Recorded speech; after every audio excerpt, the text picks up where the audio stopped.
Hi, thanks again for joining me for Katy's Corner. I'm here with Kevin Gray. Kevin Gray, I have to say secretly, is one of my favorite people at Extreme. I have said that before. Kevin is awesome, and there's people everywhere watching this, so I want Kevin to tell us what he does. What do you do at Extreme? Yes, well, I run the service delivery team, and that actually includes 5 different groups. Most people know it as the TAC, but it's more than that. It's Premier as well. The service operations team, which includes a lot of the customer service reps, product quality, and our ECAP, our critical account program. Right. And your group has over the years with the acquisitions has grown. So how many people do you have in your group? Yeah, about 360. Holy cow, that's a lot of people. And it is. And tell us where they're located. Yes, you know, I've never actually counted the number of countries, but they're all over. They're all over. Absolutely. Okay. I enjoy going globally to meet everybody, and I'm proud to say, again, I haven't counted, but I've probably met 95% of my team. Yeah, that's amazing. That's incredible, because that's hard to do, to go all over the globe and to manage all of our issues. So for some people may not know exactly what the TAC does, and I mentioned that you're one of my favorite people. The reason I say that is because you're so even-keeled, and I'm mentioning all of this because you live in a world of chaos, because you're dealing with all of our customer issues, right? And you handle it very well. And it's expected that we would have customer issues. That's just normal. We're dealing with products. So tell us a little bit about how you manage all of that. It's just a lot to take on. Yeah. Well, I always say my team is awesome. And without the team, I wouldn't be sitting here, obviously. But yeah, we have... you have great leaders. We absolutely do. You know, when you're dealing with 30,000 customers and 6,000 cases a month, it's crazy. It's a little daunting. And so obviously each region has their own TAC director. Each TAC director has a number of managers. And they all have their pulse on many different issues, cases. Right. And so, as a result, all the cases don't float up to me. Of course. Nor could they possibly. No way. Right. There's so no way you I get pulled in, to the ones that are most important, or when we need to make a tough decision. But besides that, it's the team and the countries and the regions that are all working with the sales community to get it done. And it's juggling. I know I juggled last year on stage, but it's really juggling. It's juggling all the balls. And you don't always catch them all, and that's also part of it. Right.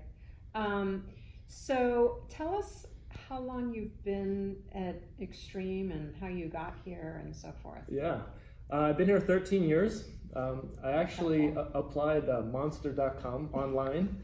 I put my resume out there 13 years ago. And, is monster.com still around? It might be indeed.com. I don't even know. Something. I don't know. I haven't looked for a job recently, so I'm Good to know. Yeah, so 13 years ago. And what did you start out doing? Yes, I was a new product introduction operations manager. Got it. And from there, I went on to be an engineering program manager, and then I got into the quality team, and then the deal, which is what you and I worked on a bit related to Zebra. Tell us about that, because you've had worn different hats at the company, and you're right, we did work on the Zebra deal together. So tell us what you were doing then. Yes, well, it was just about 3 years ago. Yeah. Ed asked if I would be the project manager for the Zebra integration, and of course, I didn't have any experience doing it before, and so I jumped in. And you became an M&A guru. Yeah, so that. You got to kind of figure it out on the fly, which we did, and certainly a lot of help and assistance from yourself and others. So that was exciting. Probably the busiest I've ever been at Extreme. Right, and it was all the integration work you were working on, right? Yeah, absolutely. So that job lasted about 6 months. Yeah. And from then it was out of the frying pan into the fire, as they say. And from then I got into this current role. I've been here for 2.5 years doing this job. Right, it's amazing. So you have tell us about your educational background and what you did before Extreme, because you must have a technical background. I think I know, but people will want to know. Sure. Yeah, I have a mechanical engineering degree. I went to Penn State. I got a master's degree at Northeastern here in Boston. And I've had makes you really qualified. I mean, you really understand the products. Well, yes. I mean, I'm not a software or networking guy, but I mean, just from an analytical perspective, an engineering background, it's all around problem solving. Right. Problem solving, dealing with customers, of course. So, we figure it out. Yeah, and it really good. I mentioned the teamwork before. It is all about figuring it out. We don't have the answers when we get into all these cases initially, and you don't have the answers when you get on the phone a lot of times. But by the time you work through it and you understand all the different perspectives, and it's all about figuring it out and getting to the solution. Nice.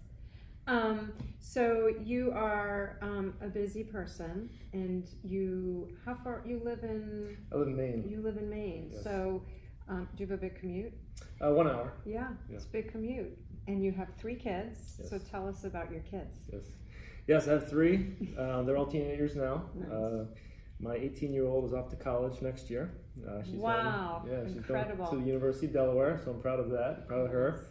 And my 2 other kids are boys. They're both into sports, and they're both in high school.